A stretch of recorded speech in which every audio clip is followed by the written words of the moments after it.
So welcome everyone to our latest webinar with our partner Fairway. Today we're very honored to have Harlan Akala, who is the National Reverse Mortgage Director at Fairway. And I will turn it over to Harlan in a moment, but just a reminder for everyone, we are in listen-only mode and this is being recorded. And please also feel free to use the Q&A feature and the chat feature to ask any questions throughout the presentation, and we'll try and address those throughout the presentation as well as any questions at the end. So thank you very much. And Harlan, I'll turn it over to you. Thank you, Emily. We really appreciate the opportunity to be with NAIFA Nation, and more importantly, to give you some wisdom from Joe Jordan, who not only is doing this NAIFA webinar, but also works with us around the country on NAIFA events. So for any of you that are planning an event, let us know and we can bring Joe Jordan to you. He is traveling and is mobile, and we can get him over to your spot. Before I specifically, most of you know Joe Jordan, and I don't need to give a long introduction, but we do need to explain, why is Fairway bringing Joe Jordan and other insurance folks? Why is Fairway even a member of NAIFA? Because we need to work together, because there is a crisis going on in retirement. I just picked up, I'm writing an article right now for NASDAQ, and I picked up headlines from just the last couple of weeks. Here's the headlines. Why retiring this year could be a worst case scenario. Skyrocketing interest rates cause for real estate market uncertainty. Mortgage rates highest since 2008. Wall Street alarm bell as 60-40, the 60-40 stock bond mix set for the worst quarter than 2008. Stocks suffered their worst first half of the year since 1970. US inflation jumped 8.5% in the past year, highest since 1981. It's the worst bond market since 1842. The 60-40 portfolio is dead for retirement planning. Housing affordability, worst it's ever been as prices outstrip earnings. Housing prices at an all-time high. When's the drop? Whoa. Welcome to Friday. I bet you're glad that it's Friday after I read all of those things. That should scare the hell out of all of us. And then here's my favorite, the truth. Your house is not an investment. Houses have long been thought of as an investment due to their value appreciation. However, they can only be an investment if you sell them for a profit. Very incorrect, but the media, of course, is not correct in a lot of cases.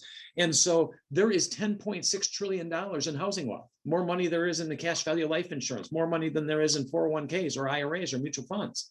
So this is a huge part of anybody's retirement planning. You heard when we were talking about the last quarter webinar with Jamie Hopkins, you heard that how can you be a fiduciary without bringing housing wealth into the equation? Virtually impossible. Now, somebody asked me a while ago, should I get life insurance or annuities, or should I get a reverse mortgage? And I said, yes. And they looked at me and said, which one? I said, all three.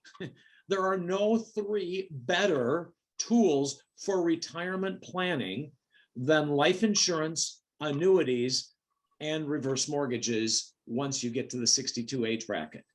It's just a fact. And people like Joe Jordan have been in the life insurance industry forever. And of course, people that you've seen on these programs before, Hopkins and Wade Pfau and the Barry Sachs and all of the people that have done the research from your industry, means that we need to work together, because 1 + 1 is 3. There's a lot we can do with housing wealth. We got 10.6 trillion that we can help people with. There's a lot you can do with life insurance and annuities, but there's more, way more that we can do by working together. Now, I don't want to infringe on Joe's time. I'll be answering questions in the chat, and certainly be looking forward to hearing from all of you. But in introducing Joe, most of you have seen him, heard him, MDRT. If you've been to any MDRT stuff, you know Joe Jordan. But what you maybe don't know about Joe is that he's one of the top 50 Irish Americans on Wall Street. I mean, that's kind of cool. I didn't know that about Joe.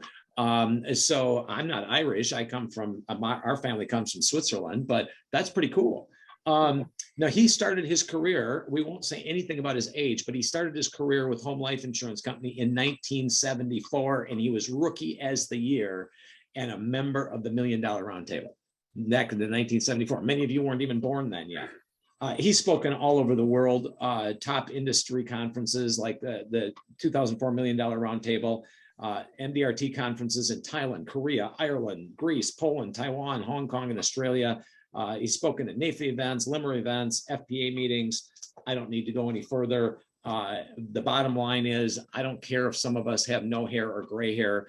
There's some wisdom that you can get from this. And I encourage you that to be whipping out your pencils, taking notes. There is a ton of wisdom from Mr. Jordan, and I am going to turn things over to him. Thank you, Joe, for taking your time. This is going to be one of the most valuable hours that anybody has spent this whole week. Well, thank you, Tom. And it's pretty funny because Tom Ashley's just calling me. Tom, I got to call you back. Yeah, no problem. Tom Ashley runs NAFA in Florida. I couldn't have asked for it better. Hey, hi everybody. It's really great to be here, and I want to thank you, Harlan, for having me here, and I appreciate you giving me the opportunity to be on this call. Same thing for NAFA too. I also want to recognize Harlan and Fairway for the tremendous support that they've given to NAFA and its chapters. I recently went to a NAFA meeting. It was when Roland Abade got that big award. I can never remember the name of it. And I was really impressed. Kevin Mayhew's done a tremendous job, an absolute tremendous job with NAFA. And it's vital to our business that you guys participate in it. And we really need more members. And the other thing that I think is great about Harlan is the fact that, and Fairway, is the fact they not only just show up and give speeches, their bankers become members of NAFA. They become part of your community. And I have to tell you myself, okay, whenever anybody mentioned a reverse mortgage, I broke out the crucifix and garlic. I said, this stuff is, forget about it. And I wouldn't even want to touch it, didn't want to know about it and what have you. And then what's happened is, because, you know, I've done a lot with retirement. I was the founder of the Insured Retirement Institute, very big in annuities. In fact, Tom Hegner used to report to me, believe it or not. The only difference between me and Tom is Tom goes off his medication more often than I do. But anyway, the fact of the matter, and he does a super job. When you begin to crystallize, and now I've turned 70. I mean, I'm an old codger now. You really begin to see what's out there, and you really begin to see the fact that reverse mortgages have changed dramatically. And you see also the fact in terms of the demographics, and I'm going to get into all of that. I'm going to give you some facts and ideas you can walk away with. I'm going to give you things that you can use in a sales environment. So the reason that using reverse mortgage is inevitable is more has to do with the overall context of longevity, that longevity has changed. As Tom Hegner likes to say, right, the longevity is the risk multiplier. When people retired at 65, took a boat to Ireland, came back and were dead at 68, didn't matter, okay? Now there's a new phenomenon of the idea in terms of people beginning to run out of money. And so that is really something that's relatively new. We never had a lot of the issues that we're facing now because of the fact that people just didn't live all that long. And I just believe this, as I began to express it and see it, the future will include home equity. Let me say that again. The future will include home equity. And I know there's a lot of you out there from compliance or whatever, you can't do it yet, but believe me, it's going to happen. Believe me, it's going to be there. And when people begin to see, as I did, an unbeliever, okay, how they've changed and how they can enhance people to live with independence and dignity in retirement is really crucial. And it marries so well all of the things that you attempt to do with your clients. Harlan brought it up. It's estimated there's 10 trillion. That's a T. I remember saying B was big. Now it's a T. There's $10 trillion tied up in personal real estate for people over 60 alone. All right. So that's a lot of money. And Harlan does a great job, and his people do, giving you all of the details and stuff. I'm not an expert in reverse mortgages, but I know it when I see it. I've been in financial services for a long time, and I can see the applications of a lot of the things that we were expressing that people should do, but didn't quite know how to get around doing it. And I think that's there. So let me tell you about the risks that we're facing right now. And as I saw it up, I brought up the idea of longevity. Today, a married couple at age 62 that does not smoke, the life expectancy of that couple is age 92. That's 30 years. It means that one of them will probably be alive. And bear in mind that life expectancy is half dead, half alive. And that means the half alive can continue to live. We have never faced this type of longevity before. So I always ask people, what's the defining issue of the 21st century? And when you're jobbing with people, you hear people bring up those three things. Believe me, it's none of them. Okay, it's really the aging population of the world. So listen to this. You have to absorb this stuff because you got to get an idea of why the reverse mortgage business is going to be so crucial to everything that we do. By 2050, there's going to be 2 billion people with a B, okay, not a T yet. We're not that big yet, okay, in terms of population. But there'll be 2 billion people on the planet over the age of 60. There will be 5 countries with over 50 million people over the age of 60. China, India, United States, Indonesia, and Brazil. Japan, listen to this. Japan will lose 18% of its population by 2050. By the end of the century, they lose half their population. And part of the problem is that, you know, they don't allow for immigration. The population is just disappearing. But the real problem, you know, that's there is, well, I'll tell you this, China will get old before it gets rich. By 2050, China will have more people over the age of 60 than the entire population of Japan, UK, France, Germany, and Germany combined. China has 30 million bachelors. 30 million bachelors. How did that happen? Well, they had this one-child policy. They tried to do some social engineering. They thought the population was exploding, and that's an issue that a lot of people think is the case. And they did that. So now they have this mismatch that's there. And that's really a big issue. The real issue here is working age population. This is what's happening in the world, okay? I want you to begin to understand how important is what you do. Is the world that you not only have this aging population, you have the real population that's shrinking is the working age population, the ones who pay for all of the stuff. So what you have is this many people that are getting older and that many people that are working. So, you know, it says what Nick Murray says, what the future holds is yo-yo, he calls it. You're on your own. And people lucky enough to have you as their financial advisor have the possibility of living with independence and dignity, and you should take that into consideration and know that. When you think about this, by 2050, Japan loses 28% of its working age population. South Korea loses 24% of its working age population. China loses 21%. Now that sounds like a lower percentage. That's 200 million people. It's bigger than the population of Brazil, for crying out loud. All right. This is something that you know that's really going on. Even in the United States, where we're a little better shape because of the fact we allow immigration. In 1935, when Social Security started, 42 workers for every retiree. Now it's 3, soon it's going to be 2. So we're going to be running into this situation. And by the way, in 2021, the US population grew at the slowest rate in US history. The growth was only 392,000. It's the first time since 1937 that it's been under 1 million. So we got a big dose of this too. So let me ask you something. All of you out there, centurions, these are not guys who fought in Rome, okay? These are people over 100 years old. Which one of these countries has the most people over the age of 100? Take a guess. And I know it's not interactive, so, you know, just give it. I always thought it would be Japan, okay? Or maybe China because of the size of the population. Guess what? It's your status Unitas. It's right here, baby. We own this thing. The whole idea of longevity. The United States leads in a lot of things. And so one of the things we have to lead in is the idea of the fact that we have an aging population going on. Japan has more per capita, but the population is so much smaller that most of them are here in the United States. And so that's why I think the United States has to lead the world in dealing with this thing. The other thing that we have is let's take a look at the spread between men and women, all right? So there's 92,000 people in the United States over the age of 60. What's the spread between men and women?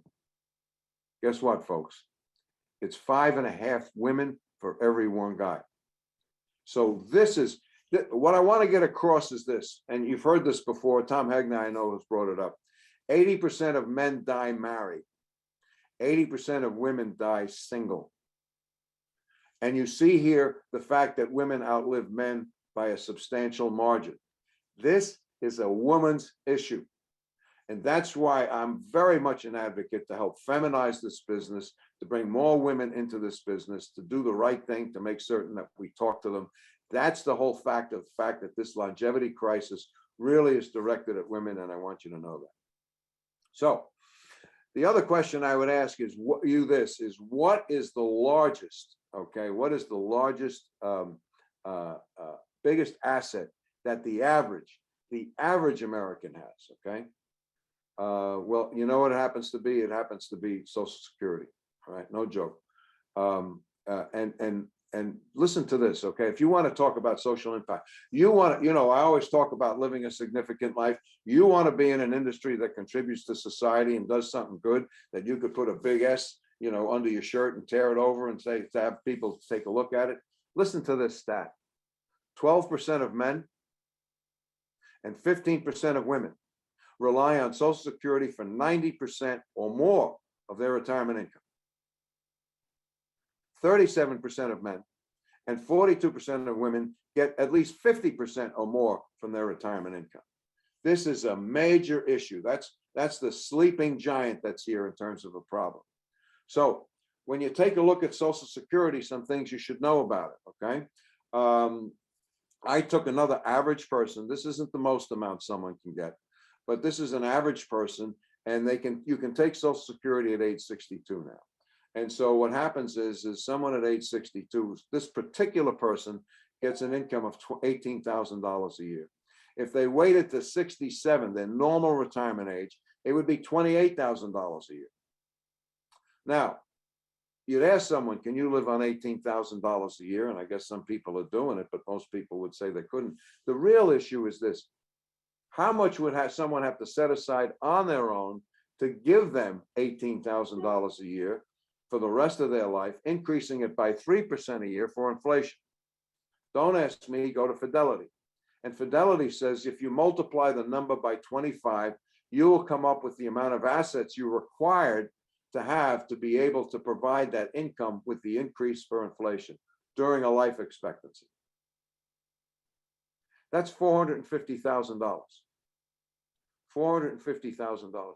How many people are out there walking around with $100,000 or $200,000, $250,000 in their 401k, and they think they're done? They think they've never seen that amount of money. They don't know how to figure out assets to income. If they just waited to age 67, they'd get $28,000 a year. That's equivalent to $701,000. So you're talking about someone of modest means, and you're looking at a $250,000 swing. You're beginning to get the idea that income is really going to be important for people. I mean, that's the whole point. And the fact of the matter is, most of the society now, you can't deal with a lot of destitute people, and some people have to take Social Security early. But there's a lot of people. Look, I started this thing in 2004. I guarantee you, at MetLife, I was the first person who was talking about the idea of delaying Social Security. And I got to tell you something. Everybody thought I was nuts. They said, you got to be crazy. They're going to do away with it. You got to take the thing now and all this other stuff. They didn't understand how long they were going to live. And they also didn't understand the fact that just by waiting, they could get substantially more. Hell, if you wait to 70, it's 76% more. Now, on average, most Americans are going to live a lot longer. And that's a big deal. That's a really big deal. I did it. Last August, I got my first Social Security check because I waited till age 70. And you know what? It's pretty substantial.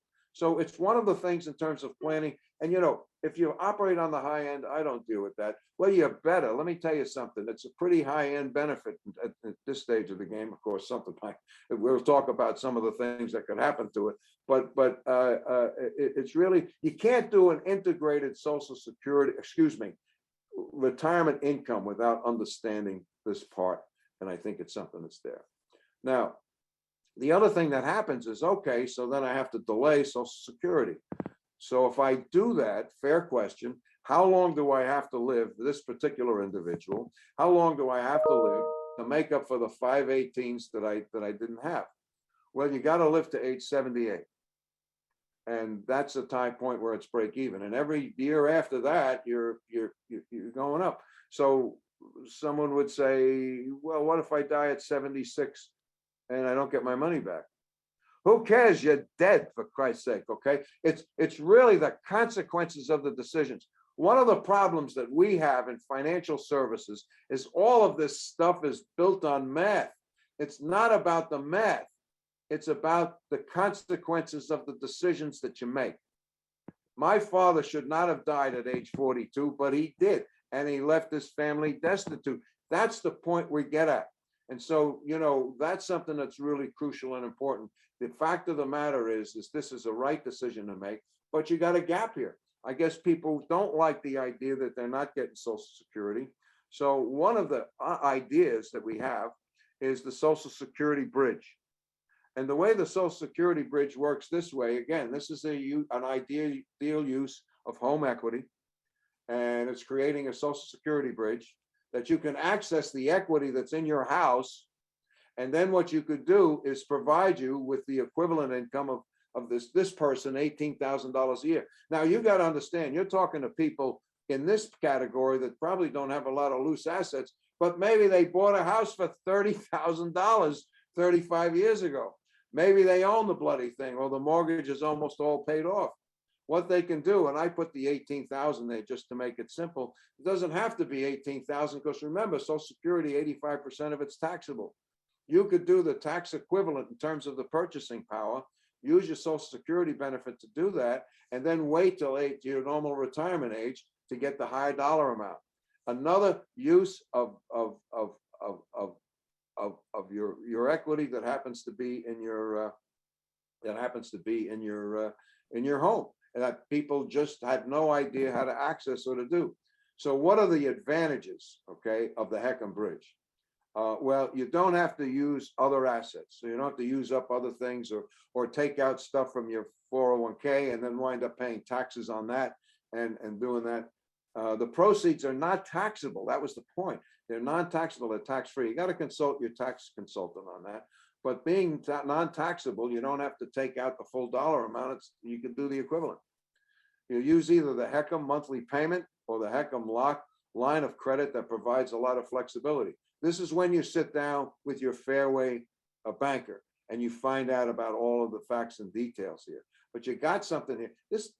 Look, what I like about this thing is that it's so ecumenical. I'm Catholic and I use that word and I hate using it because it's so big, no one knows what the hell it means. I'll tell you what it means. It means this. It means that it isn't just for the rich folks, baby. This is for down, people who really need it. This is life-changing. This could be the difference between living 4 or 5 more years longer. This could be, doing all of the things that's important. And the other part of the FHA insured is insured, so it doesn't have to be repaid until you move or the home is sold or the owner dies. So why wouldn't somebody do that who is really saying, I really desperately need this money? By the way, do you know you have this house over here that could do it? I've always talked about the idea of the Social Security bridge, but I always was wondering when I was doing it in this context, where's the person going to have the money to do that? Well, there it is. It's sitting there in the brick and mortar, and that's something that you should really give some contemplations on. Now, we're talking about the idea of increasing people's income at retirement. How does Social Security people pay? How does that happen? How does someone just wait 5 years and they get substantially more? Or if they wait till age 70, they get 76% more. How does that happen? Well, actuaries know mathematically how many people will die in a given year. They don't know who, but they know how many. I used to tell this joke. There was one company called Brooklyn Life. They know who's going to die. Okay. Anyway, couldn't do that. Hey, the Godfather, the original Godfather, I think, passed away. So Certainly, there's no question that people understood more about the mafia from that movie. I want to go back just a second, Sure, go ahead. Joe. One of the people had mentioned specifically that had wrote in, Danny Kaplan said, "Hi, Joe, is Danny. Also, if they defer Social Security to age 70, they're building a tremendous benefit for their surviving spouse." You mentioned about women earlier. There is a ton of men, dumb men, I can say that because I'm a man, that tell their wives the best thing you can do is I'll leave you a paid off house. How is she going to fix the roof? How is she going to take care of her food? How is she going to do whatever when she's going to look for a husband? It's 5.5 to 1. I mean, we already heard that from Joe. I mean, it's crazy. If you want to care about your wife, you don't leave her a paid off house. You leave her excellent income. You leave her an excellent insurance policy. You leave her the long-term care policy, whatever else it is of all the things that you sell. But you can't do that if you put all the money in the house. I've seen it hundreds of times. So if you care about your wife, you're not going to be concerned about paying off your house. You're going to be concerned about leaving her a nice Social Security check. You're going to be concerned about leaving her a life insurance benefit. Yeah, it's a legacy that's predicated on something that the government is providing, and that's part of a.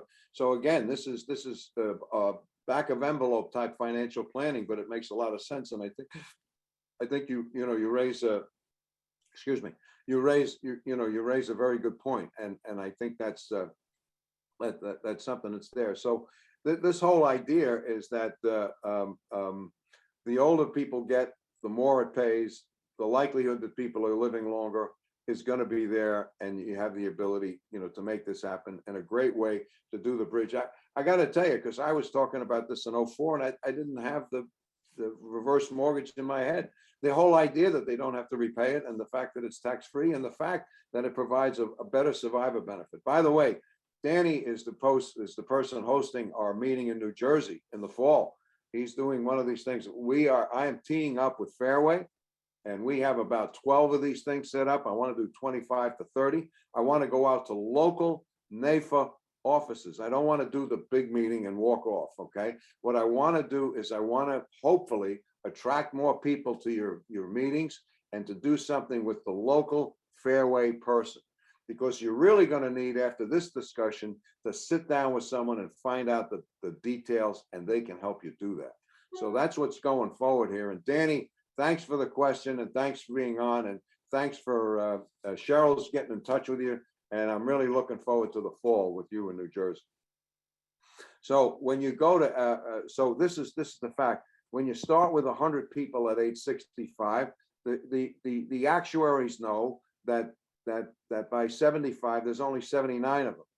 And then at age 80, there's only 63. It's only 63, it's still more than half. They know they don't have to pay everybody the same dollar amount, so they can pay everybody more. And the longer you wait, the more that speeds up. And the fact of the matter is, it takes guaranteed lifetime income that you can't outlive. It does it from a standpoint of that it happens, and so that's something that I think is really crucial, and something that I think everybody now knows. If you can delay, you really should be delaying. Now, there's only 3 financial programs that pay older people more: Social Security, pension plans, and immediate annuities. The other thing that's important about it, it's a non-correlated asset. Non-correlated. What the hell does that mean? Everybody says, and you heard Harlan talking about 60-40 portfolios, right? The premise of the 60-40 portfolio was this: that stocks and bonds are non-correlated. That when the bonds go up, the stocks go down, and when stocks go up, the bonds go down. So this non-correlation helps to offset some of the risks of volatility. You know, and you've lived through it, that when enough spaghetti hits the fan, everything's correlated, all right? Everything goes down, and you're looking at it now. The fact of the matter is, this stuff does not operate that way because of the fact that it's not correlated. It deals with mortality credits.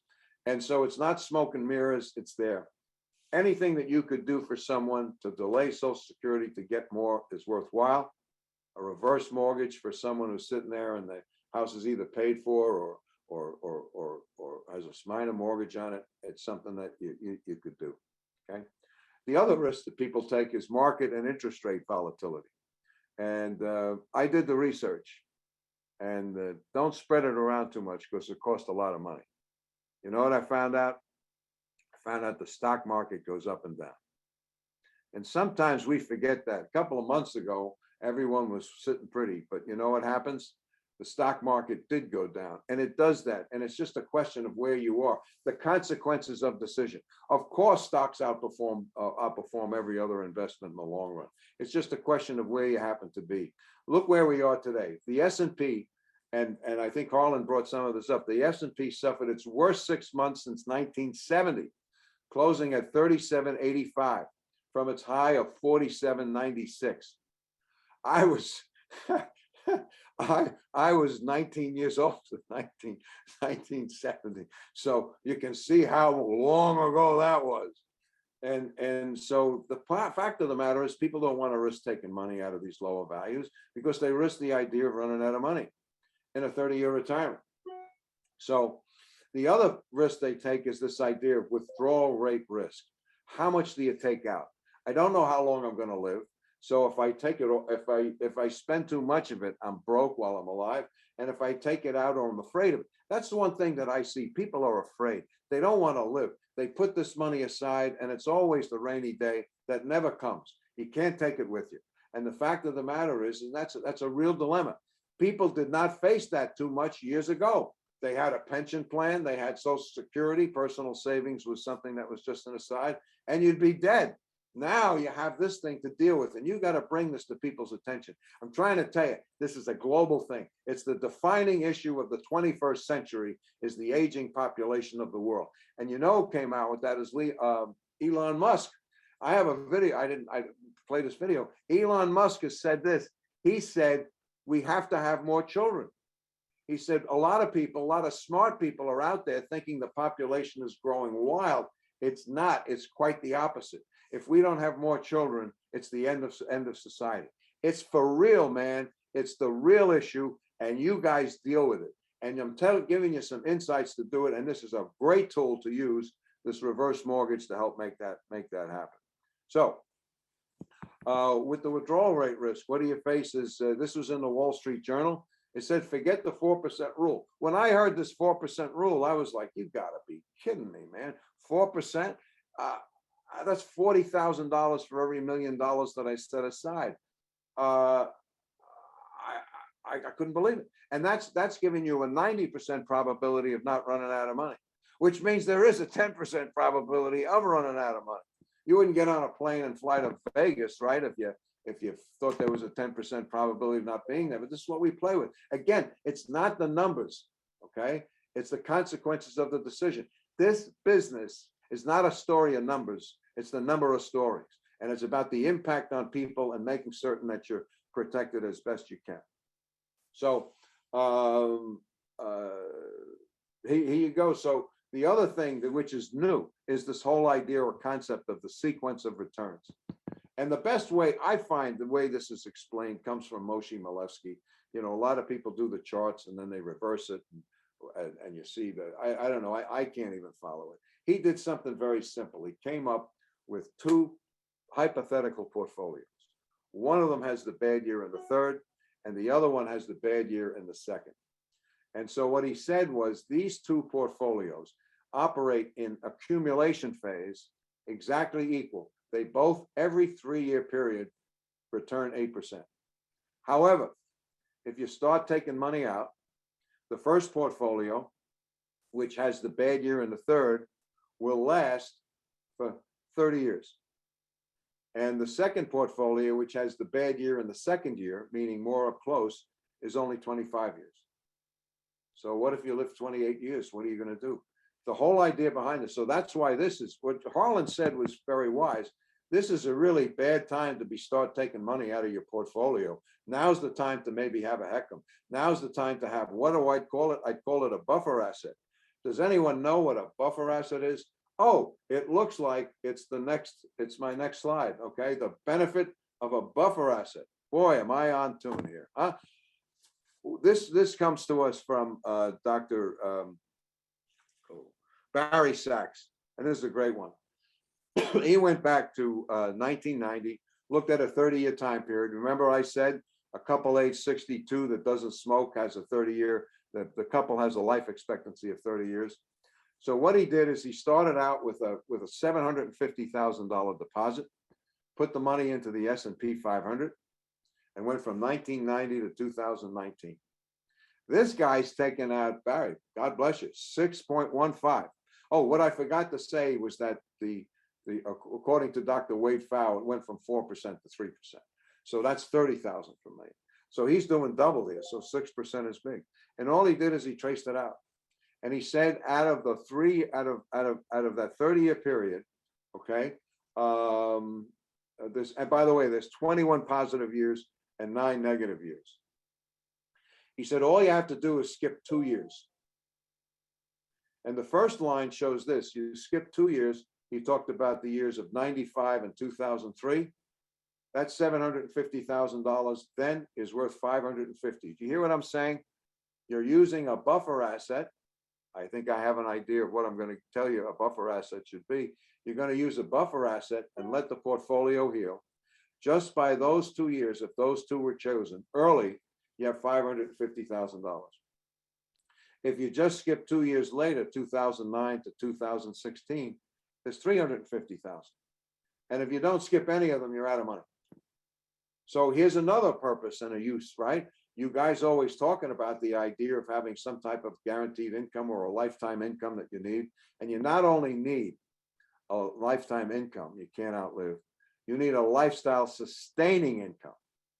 So what happens when the market goes down, you have the ability to use, oh, it could be a reverse mortgage. A reverse mortgage could be utilized to provide income during that time period when the stock market is down. So when you using a buffer asset, and it's the next slide, you adjust withdrawals to portfolio performance and you avoid selling at a loss. You reduce sequence of return risk early. So someone in an environment now where the market went down dramatically, they could turn off and switch and use a reverse mortgage to replicate the income that they were getting before, to let this thing heal and not to take the money out.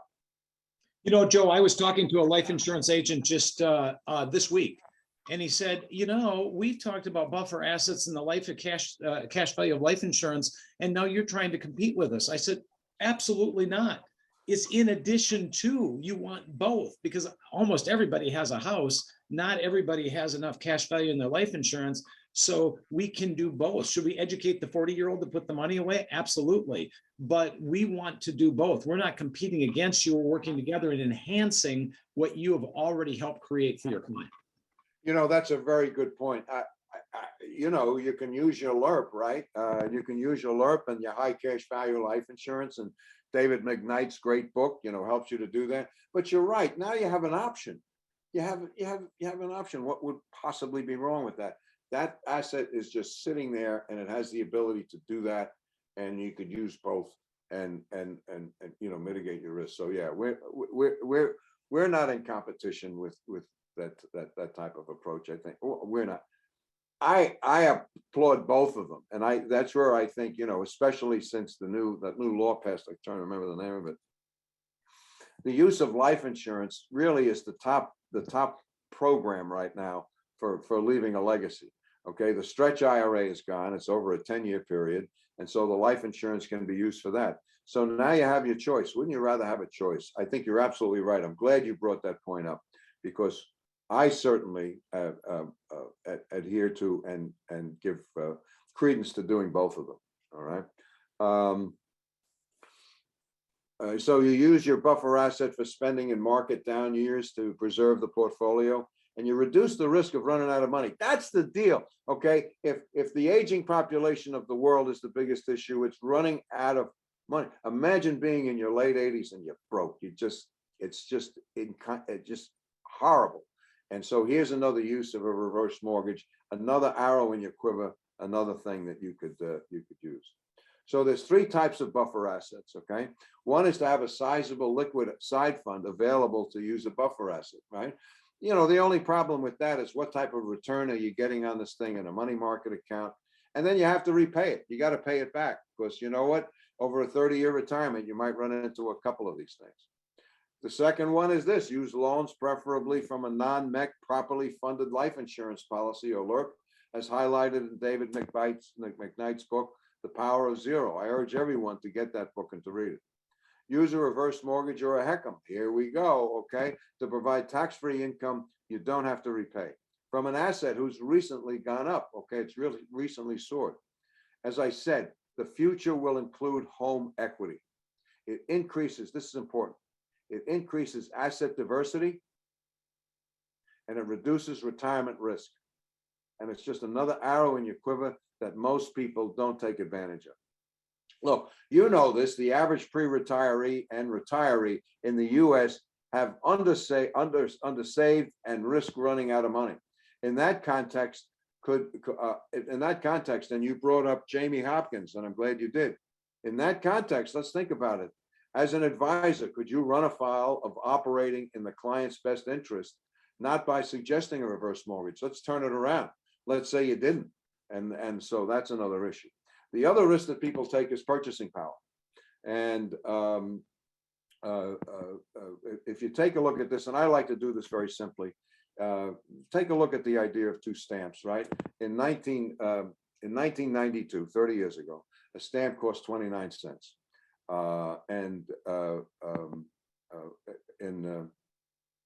Cost 29 cents. And then it was 58 cents when in today. Okay, so it went up 2.5 times.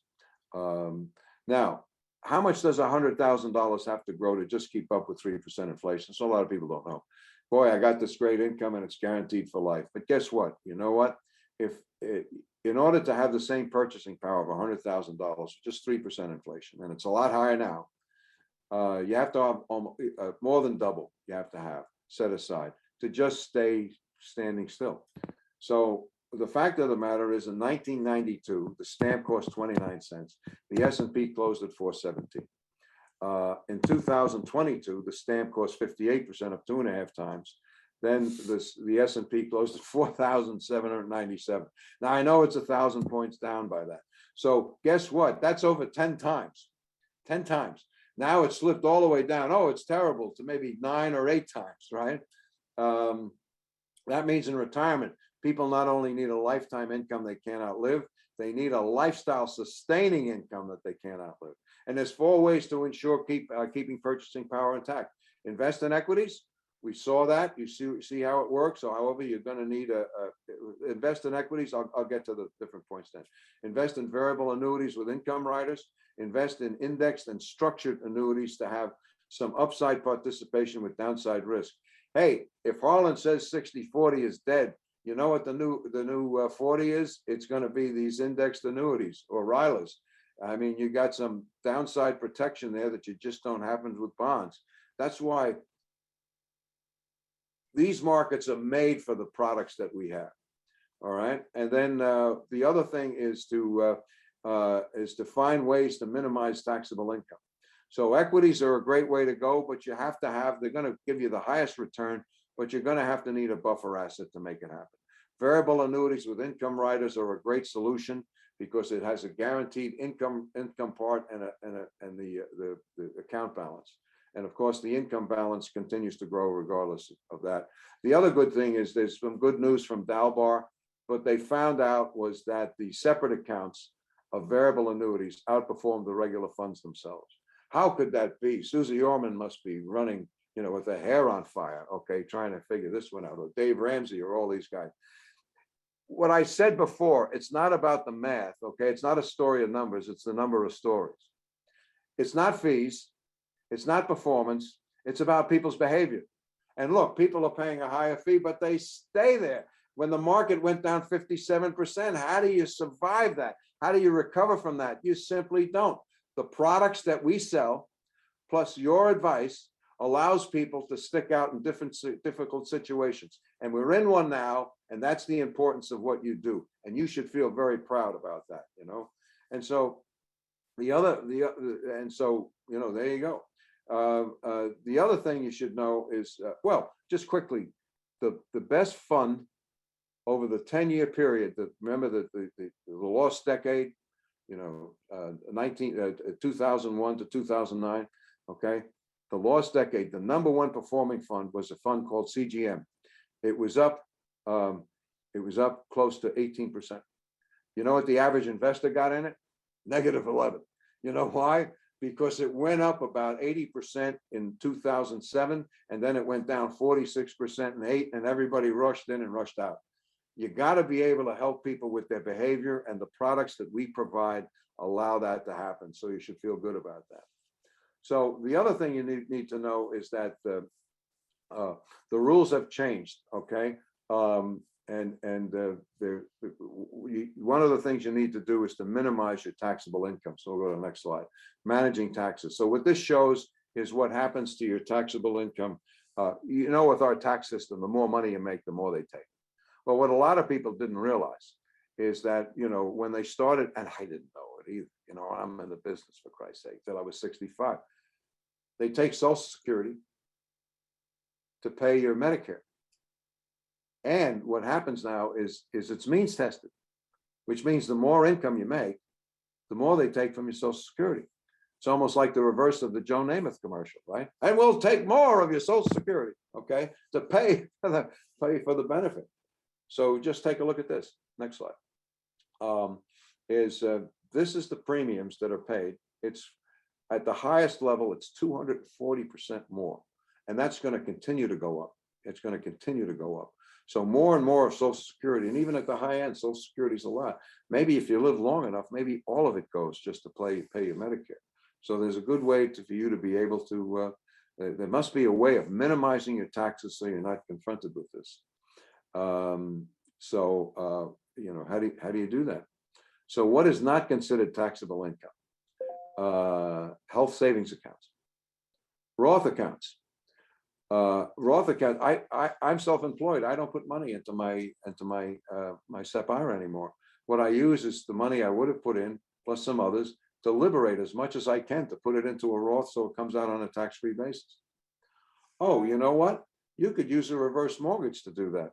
You could use a reverse mortgage to take the money that you don't have to repay, to pay taxes at a lower tax rate than it is now, to enjoy a tax-free account when taxes are higher. Now that's a great idea and a great use. Where else can you get this? You're beginning to get the idea why I think and I know that a lot of the friction against reverse mortgages is going to be taken over. Okay. The other one is the idea of reverse mortgages, tax-free income that does not have to be repaid from an asset whose value was recently surged. So you can supplement your retirement income by taking some of the money out. And it's on a tax-free basis, which means you don't have to take up the whole amount. You have the same purchasing power. Let's face it, 3/4 of the average American's net worth is in their home. Another idea is to use the reverse mortgages to pay the taxes on your IRAs and 401k. That's what I just said. In 2013, this I didn't know, FINRA changed its reverse mortgage as a last resort. It used to be, when everything is gone, okay, my horse, everything for a horse. When the battle is over, then you hit this reverse mortgage button. It's crazy. It's crazy. There's so many other things that you can do with this to make this happen. Dr. Wayne Pfau states this, that reverse mortgages are no longer a last resort. They're not. You got to be looking at it, and you can be looking at, start planning even for younger people to begin to understand some of the things they can do. And what it means is the beginning of acceptance of mortgages as an important tool in the integrated retirement income plan. The integrated retirement income plan. The future will include home equity. I said this before. Listen to me, it increases asset diversity and reduces retirement risk. Then, of course, the other one is the properly funded life insurance policies. The non-MEC can provide tax-free income, which can lower IRMA levels and can also be used as a Social Security bridge or a buffer asset. All of the things you do. Isn't it nice to have access to a lot of tax-free stuff? And by the way, 7702 is not Nolan Ryan's strikeout record, because it is, okay? It happens to be the IRS section that gives the definition of life insurance. And guess what they did? They increased it. So you can dump more cash into these policies, have that much access to more tax-free income. And then the last one is exclusion allowances from non-qualified income annuities. Hey, you have some non-qualified money stick it into an immediate annuity, and you get a big hunk of it come out on a tax-free basis. So, and then the next slide, you really have to take into consideration health costs, health risks. And, the odds of having your house, get destroyed is about 3%. A car, 18%, but long-term care is 72%. And these are risks that people are taking now.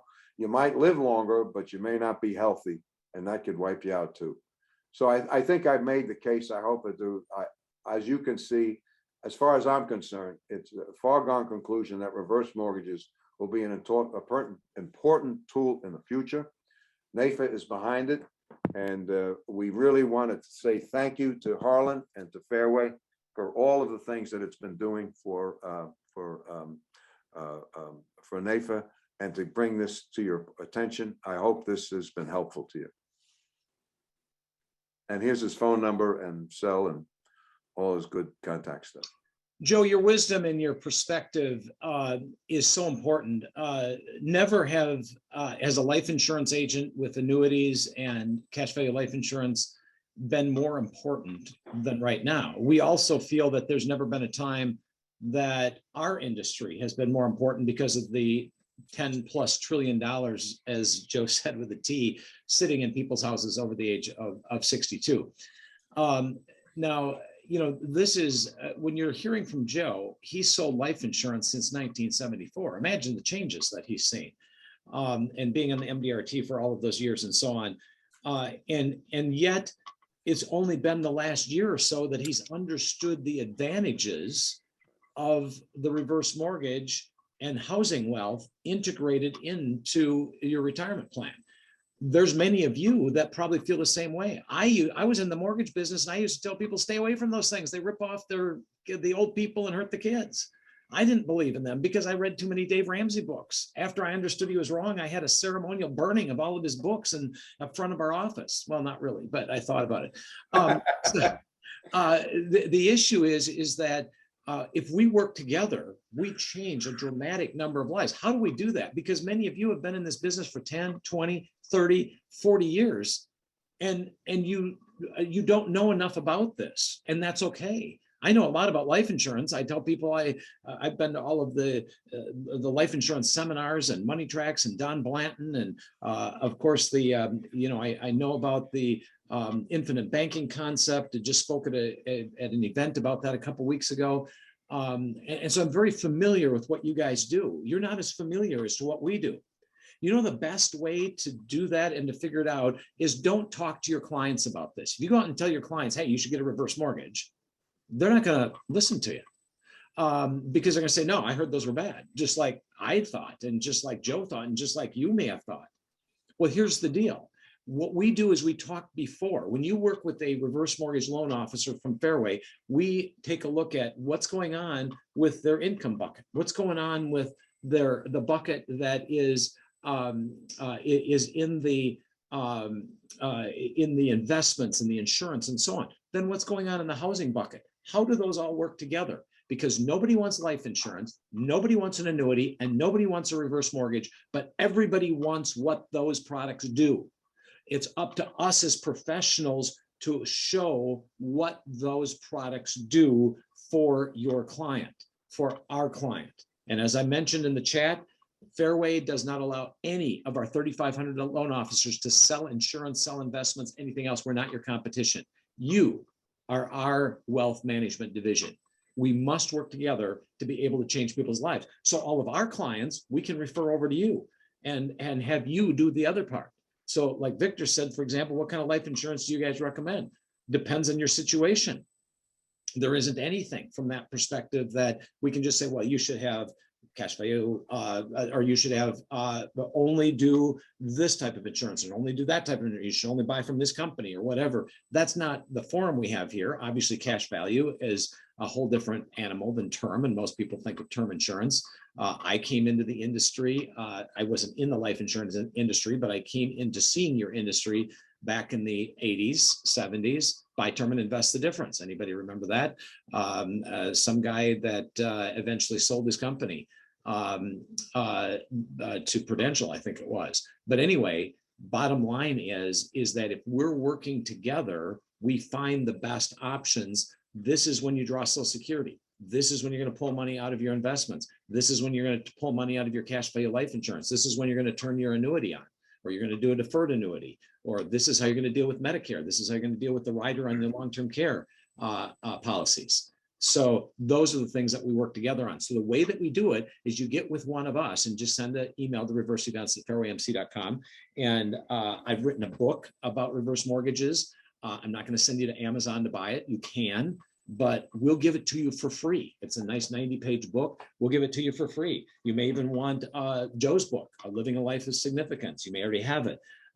We'll make sure we give you the education on this. And if you're a financial advisor, simply send an email here and we'll make sure that we'll get you a free book and teach you a little bit more about this. But don't stop at the free book. We haven't solved anybody's problems. We haven't changed anybody's life.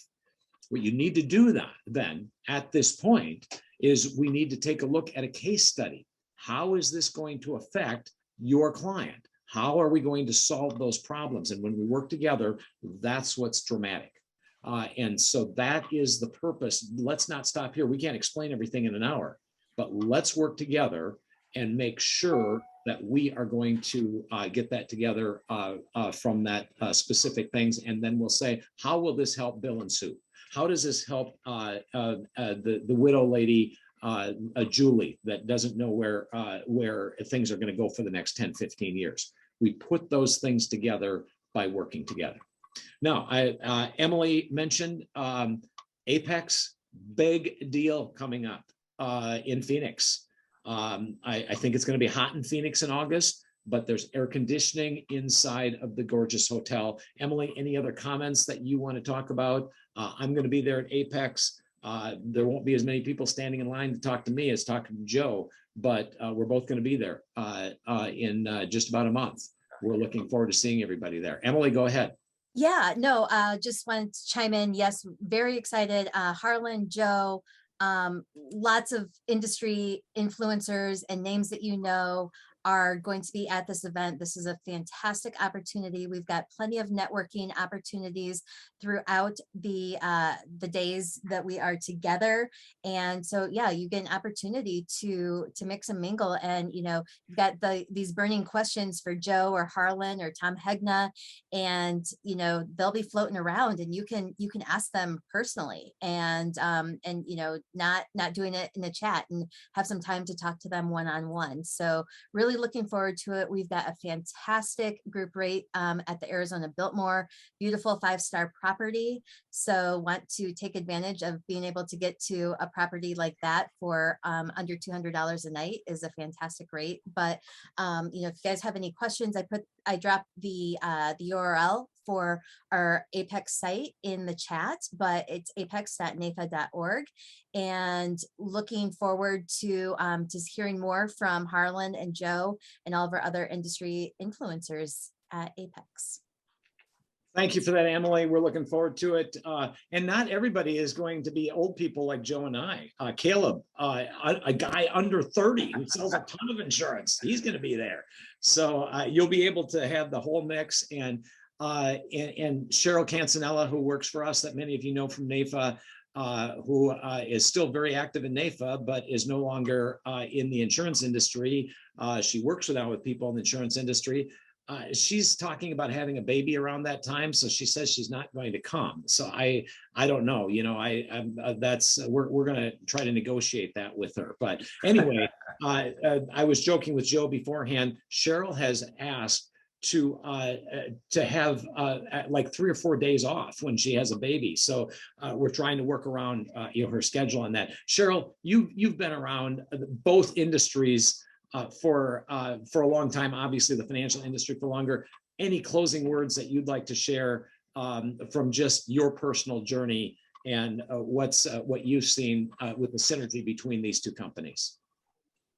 Yeah, sure. I'd love to chime in. You know, 23 years in the industry and financial services. I love what I do, speaking and meeting new people every single day. And just as Joe said, the future is in home equity. And I see that, and I'm excited to join the Fairway team to be able to educate advisors on adding this as an additional tool to their tool belt. Joe made some great points about the way retirement is changing, and we want to be a part of that. And I think the financial strategies are also changing. So home equity should be part of that conversation. And yes, maybe I might take a couple of days off in September. I don't know. We'll see how that goes. And I am really bummed I'll miss everyone at Apex, but Apex sounds like there's going to be a really terrific lineup.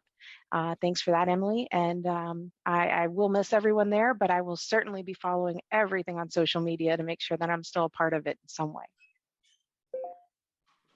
Thank you very much, Cheryl. We appreciate you being here and part of the team and working together as being our key liaison with financial advisors and the loan officers at Fairway. Thanks all of you. Emily, thank you for getting everything organized for this. Let's not let the journey stop here. We got to change some lives. Get in touch with us and we'll help. Joe, could not be more thankful for someone of your stature to share your wisdom, not only about reverse mortgages, but more importantly about retirement income, because running out of money, somebody told me once, money isn't everything, but it's reasonably close to oxygen. And that is especially the case in retirement. Thank you, Joe. We really appreciate all you've done for your industry, the life insurance industry, and what you're doing now for us. Thank you all.